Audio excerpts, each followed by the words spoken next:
Hi everyone, with the new F1 season on the way and us being 1 year out from the original reveal of F1 24, it seems everyone with a YouTube account and an interest in the F1 game is putting together their wish list for what they want to see in F1 25, so I guess I'd better do the same.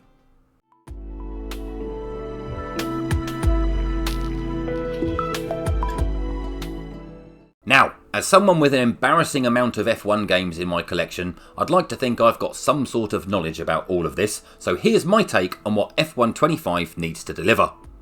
Of course, we all know the F1 series has grown pretty stale in the past few years with minimal updates, questionable handling models and a baffling array of stupid additions such as buying sofas and supercars. And with one of the world's biggest publishers behind the game, this simply isn't acceptable anymore in this modern world of iRacing, Assetto Corsa Evo, Le Mans Ultimate and even Gran Turismo. Obviously, F1 has a much broader appeal to casual players and sim racers, so it doesn't have to chase that ultra realism or be particularly competitive in the marketplace in terms of its feature set, as EA holds the exclusive publishing rights for now. But at some point, that licence from the FIA is going to be up for renewal, and that's got to be a pretty hefty chunk of money for someone else if EA can't generate the income they need from this franchise. And maybe that's the problem. Sure, F1 is huge, but compared to EA's other annual sports franchises, it's dwarfed by football titles and Need for Speed. It's simply not as important to their overall product portfolio. Research also shows that last year's F1 game underperformed considerably compared to 2023. Most likely due to a combination of fewer new features and the inevitable levelling off in popularity since the 2021 season and the Drive to Survive bubble caused what I view to be an unnaturally high peak. Regardless, with potentially $20 million of revenue on the line for the publisher, I think players rightfully expect that their monetary commitment is rewarded with a valuable experience. If not, then we'll simply find other ways to invest our time. And the fact that I've personally migrated from F1 being my main game over to Gran Turismo in recent months tells me that this is something that will likely continue if the games carry on without meaningful updates. I don't think the developer codemasters are to blame too much for this current scenario with the franchise. They are of course going to be at the mercy of budgets and time constraints from the publisher, but the F1 world is so full of potential content, it feels to me like there's some huge missed opportunities which could really ignite the game in future editions. Anyway, right, that's enough moaning, let's go through what these new features should be. I think most of us have similar requests, so I won't dwell on these too much, it's all quite standard stuff. Firstly, we all want more realistic handling.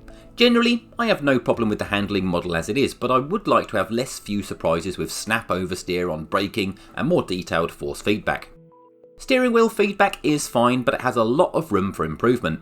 Compared to the big sim racing titles, the sensation of grip loss and track abrasion is much weaker in F1, and of course this may be down to less focus on sim racers in general as the majority of players will be using a standard controller. But if the relatively tiny studios that make the likes of iRacing and Assetto Corsa can deliver to a much higher standard in this area, EA and codemasters certainly have the resources to work on this if they choose to. Aside from graphics, track detail feels quite out of date now. F1 tracks are simply not as flat as this game presents them. A fresh scan of circuits is long overdue. The game often releases, and sometimes never fixes, the same old bugs with AI, pit stops, tyres, on-screen display, weather. It's time to get all of these issues put to bed as well. On the subject of presentation, the graphics will no doubt have incremental lighting upgrades in 2025, but until there's a whole new game engine I don't see much hope for big improvements here. But it really is about time that the rain effects are sorted out. At 200 miles an hour, raindrops simply don't drip downwards, and every other driving game currently does this much better. And now, we come to the main game content. As a standalone product, if you've never played an F1 game before, the single player and multiplayer content is generally excellent, despite what reviews would have you believe. Customizable seasons, F2 and F3, the career My Team mode with car development and some light team politics, it's all great, but in the context of the series, it's been stale for years with the same old stuff in every game. They've tried to mitigate this with the Breaking Point story mode on alternate years and the new F1 World mode, but this simply isn't enough for long-term players. I'm sure you've all got your own opinions on what needs to be added or changed to improve the series, so please do let me know your thoughts in the comments. As usual, I'll try and respond to everybody. With all that said, for me, there are two big things that I want to see in a future F1 game. Firstly, I want proper working VR. I've seen it generally works okay on high-end PCs, but overall I've not seen much evidence of it really being a key selling point. Give us PSVR 2 compatibility on PS5 and a robust working model on PC, and this would transform the game for me. I'd accept all the previously mentioned improvements never happening if I could just get the official F1 game in VR natively on my console. Next, this is where my hopes kinda turn into dreams, as I doubt we'll ever get there in an official product, and I can't believe I'm going to say this, but we need Ultimate Team in F1. I can't believe I'm advocating for a game mode with microtransactions, but before you click away, hear me out. Imagine for one moment an F1 game featuring every track, car, team, driver, engineer, designer, and everyone in between from the entire history of Formula 1. Imagine recreating historic championships, dream generation-spanning driver lineups, and the ability to build a team with the best leaders and engineers from any era of the sport. Imagine then being able to use this team to compete in custom single-player championships, or indeed online with friends. Yes, this sounds incredibly far-fetched, but only from a licensing standpoint. Before I continue, I will take note that my YouTube audience is predominantly aged between 35 and 50, so a very quick rundown on how Ultimate Team works in other EA Sports titles. It's basically like having a virtual Top Trumps sticker album, and you buy blind packs of items with in-game credits or real-world money to unlock new players or features for your account/team. Naturally, better items are rarer and generate an incentive to spend money in the hope of earning better items. It's simply the modern way that large game franchises earn their revenue, and as much as I detest the thought of giving EA more money, I'd be happy to do so in return for quality content.